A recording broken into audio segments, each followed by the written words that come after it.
दोस्तों, मैं आपको वीडियो की शुरुआत में ही बताना चाहूँगा कि आप हमारे वीडियो को देखकर कोई भी एमसीएक्स के ऊपर ट्रेडिंग ना करें। हमने कभी भी हमारे वीडियो से आपको एमसीएक्स के ऊपर ट्रेडिंग की सलाह नहीं दी है। हमने हमारे वीडियो से लगातार गोल्ड और सिल्वर के ऊपर हमारा सिर्फ नज़रिया यानी कि विश्लेषण ही शेयर किया है। तो अगर आप हमारा वीडियो देखकर कोई भी ट्रेडिंग करते हो तो आपको अपने रिस्क के अनुसार ही काम करना चाहिए, क्योंकि हमने आपको कभी भी हमारे वीडियो से कोई भी ट्रेडिंग की सलाह नहीं दी है। हम ये ज़रूर कहेंगे कि हमने हमारे वीडियो से लगातार इन्वेस्टमेंट की ही बात की है, तो कृपया ये बात को ध्यान में रखें। दोस्तों, कल गुरुवार की क्लोजिंग आने के बाद गोल्ड के अंदर मंथली चार्ट के ऊपर बहुत ही बड़ा ब्रेकआउट कंफर्म हो चुका है। हम आपको हमारे वीडियो से ये लगातार बता रहे थे कि कल की क्लोजिंग बहुत ही महत्वपूर्ण है, क्योंकि आज यानी कि शुक्रवार को इंडियन मार्केट्स उसी तरह से इंटरनेशनल मार्केट में छुट्टी है। तो कल की क्लोजिंग के बाद मार्च 2024 की क्लोजिंग कंफर्म हो जाएगी, और ये क्लोजिंग अभी कंफर्म हो चुकी है। और आप देख सकते हो गोल्ड के मंथली चार्ट के ऊपर हिस्टोरिकल ब्रेकआउट आ चुका है। दोस्तों, ये ब्रेकआउट को ध्यान से देखो। दोस्तों, ये ब्रेकआउट से आपको पता चलेगा कि गोल्ड उसके हाईएस्ट लेवल के पास क्लोज हुआ है, और ये जो कैंडल बनी है ये बहुत ही बड़ी तेजी की कैंडल है। दोस्तों, आप दूसरी कैंडल्स को चेक कर सकते हो, जैसे कि हम आपको अभी ये कैंडल दिखा रहे हैं। आप देख सकते हो ये कैंडल के ऊपर वीक है, उसी तरह से नीचे भी वीक है, यानी कि दोस्तों उसने हाई भी बनाया है, उसी तरह से लो भी बनाया है। दोस्तों, ये कैंडल के अंदर आपको ये वीक नहीं दिखेगी, यानी कि गोल्ड ने जहां पर लो बनाया है वही उसका ओपनिंग है, और जहां पर वो क्लोज हुआ है वहीं पर उसका हाई बना है। दोस्तों, ये कैंडल को बहुत ही बड़ी तेजी की कैंडल माना जाता है, और आप इसे वीडियो के अंदर क्लियरली देख सकते हो। गोल्ड के मंथली चार्ट के ऊपर ये बहुत ही बड़ा ब्रेकआउट कंफर्म होने के बाद अब एक चीज तो कंफर्म है कि गोल्ड के अंदर यहां से नई तेजी की शुरुआत होने वाली है। लेकिन दोस्तों, ये बात को ध्यान रहे कि अगर आप समझोगे कि ऐसे ही गोल्ड एक तरफा ऊपर चलता रहेगा तो तेजी वैसे नहीं बनती है।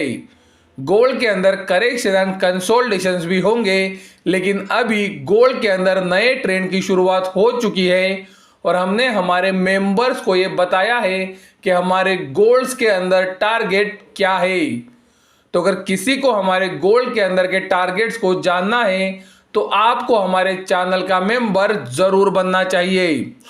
दोस्तों, हम आपको ये जर्नी के अंदर यानी कि गोल्ड की ये तेजी के जर्नी के अंदर बहुत मदद कर सकते हैं। हमारे कुछ यूट्यूब के दोस्तों को ये लगता है कि हमें मार्केट के अंदर कोई भी एक्सपीरियंस नहीं है। उन्हें लगता है कि हमारा मार्केट के अंदर कोई भी एजुकेशनल बैकग्राउंड भी नहीं है। हम सिर्फ यहाँ पर कुछ पैसा कमाने के लिए कुछ भी वीडियो बनाते हैं और आपसे कुछ भी इंफॉर्मेशन शेयर करते हैं। तो हमारे उन दोस्तों को मैं बताना चाहूँगा, उसी तरह से उन दोस्तों को भी बताना चाहूँगा जो हमारे ऊपर ट्रस्ट करते हैं कि हमने CFA यानी कि चार्टर्ड फाइनेंशियल एनालिस्ट ये degree the institute of chartered financial analyst of India university Tripura से ली है। वीडियो के अंदर आप ये डिग्री को क्लियरली देख सकते हो, और हमारी मेंबरशिप आईडी को भी आप ऊपरी तरफ देख सकते हो। दोस्तों, टाइम आने पर मैं मेरा नाम भी आपको डिस्क्लोज कर दूंगा, लेकिन अभी के लिए मैं आपको क्लियरली बताना चाहूँगा कि आप गूगल के ऊपर जाकर सर्च कर सकते हो, और CFA ये डिग्री का क्या इम्पोर्टेंस है ये भी आप गूगल के ऊपर जाकर सर्च करके पता कर सकते हो।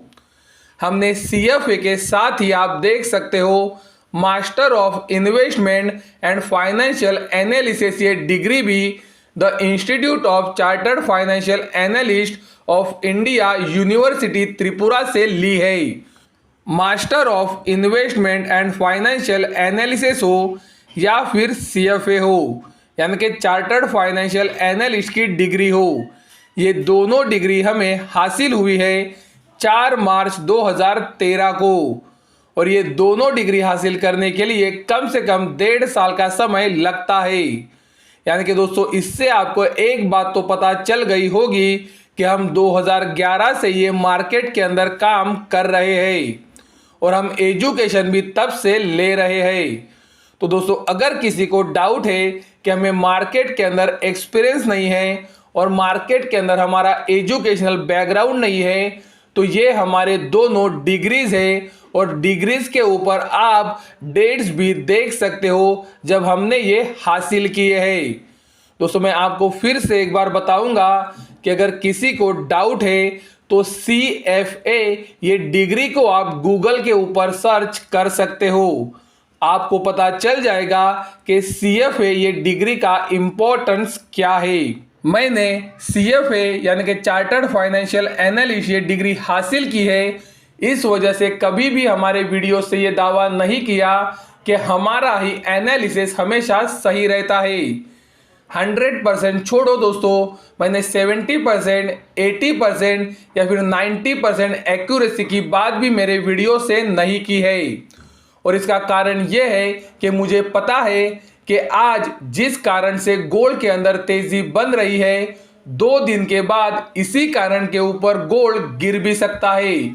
क्योंकि दोस्तों, मार्केट के अंदर कोई भी रूल फिक्स नहीं है।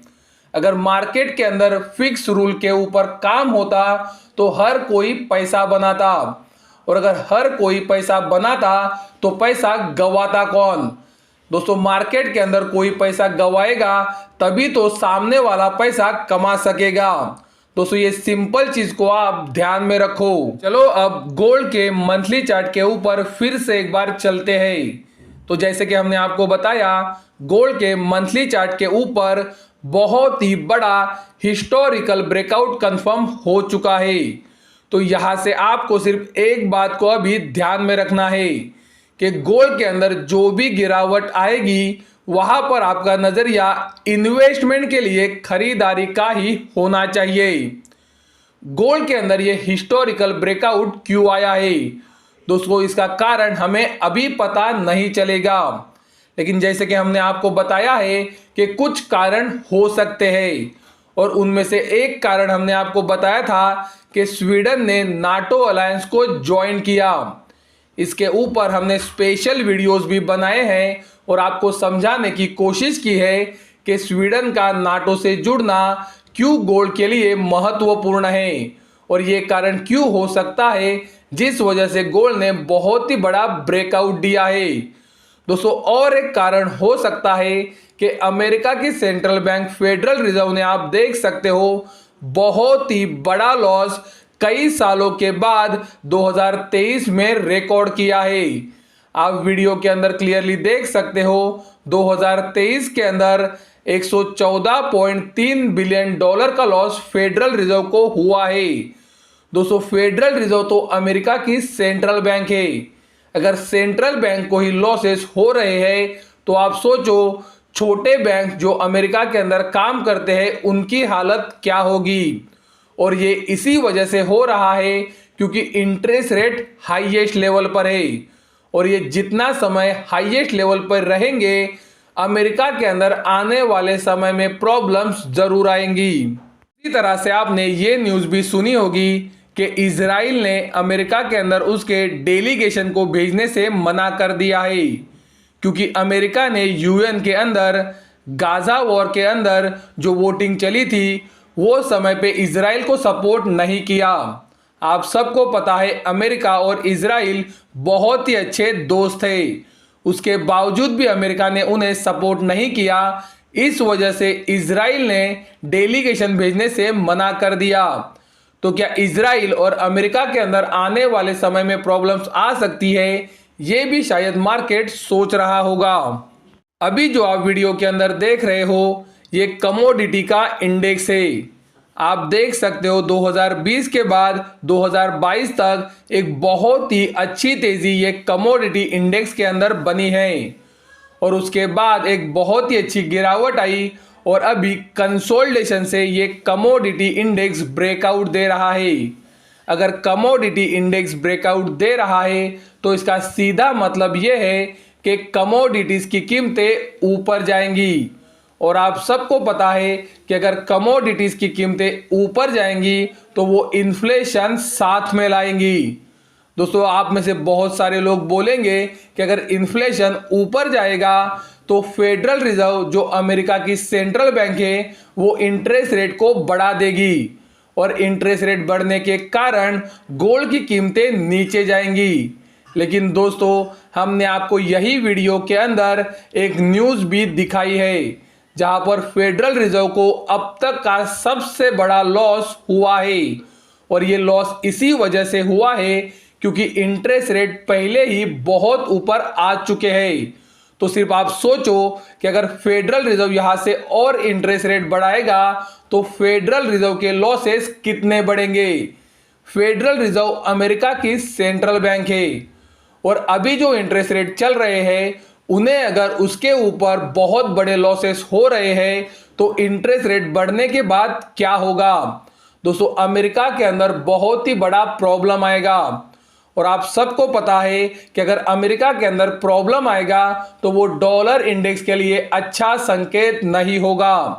तो दोस्तों, अभी ऐसी सिचुएशन है कि इंटरेस्ट रेट अगर बढ़े तो भी अमेरिका को प्रॉब्लम है और घटे तो भी प्रॉब्लम आने वाली है, क्योंकि इंटरेस्ट रेट अगर घटते हैं तो कमोडिटीज की कीमतें ऊपर जाएंगी। तो दोस्तों, ये सिचुएशन ऐसी है कि दोनों साइड से अमेरिका मुझे लगता है फंस चुका है। गोल्ड ने तो मंथली चार्ट के ऊपर ब्रेकआउट दे दिया है और सिल्वर आप देख सकते हो ब्रेकआउट के बहुत ही करीब है। पिछले एक साल से सिल्वर एक टाइट रेंज के अंदर कंसोलिडेट हो रहा है। तो सिल्वर जैसे ही ब्रेकआउट देगा सिल्वर के अंदर एक बहुत ही अच्छी तेजी बनेगी। हमने हमारे मेंबर्स को ये पहले ही बता दिया है कि सिल्वर के अंदर ब्रेकआउट कब आ सकता है। तो अगर आप अब तक हमारे चैनल के मेंबर नहीं हो तो एक बार तो मेंबर जरूर बने। दोस्तों, अगर आप गोल्ड सिल्वर के अंदर रेगुलरली काम करते हो तो आपको हमारा वीडियो डेफिनेटली मदद कर सकता है। हमने लगातार बताया है कि हम ऑपरेटर्स के डेटा का एनालिसिस हमारे मेंबर्स को देते हैं और आप सबको पता है कि ऑपरेटर्स ही मार्केट को चलाते हैं। तो अगर आपने हमारे चैनल की मेंबरशिप अब तक नहीं ली है तो मुझे लगता है आपको एक बार तो हमारे चैनल का मेंबर ज़रूर बनना चाहिए।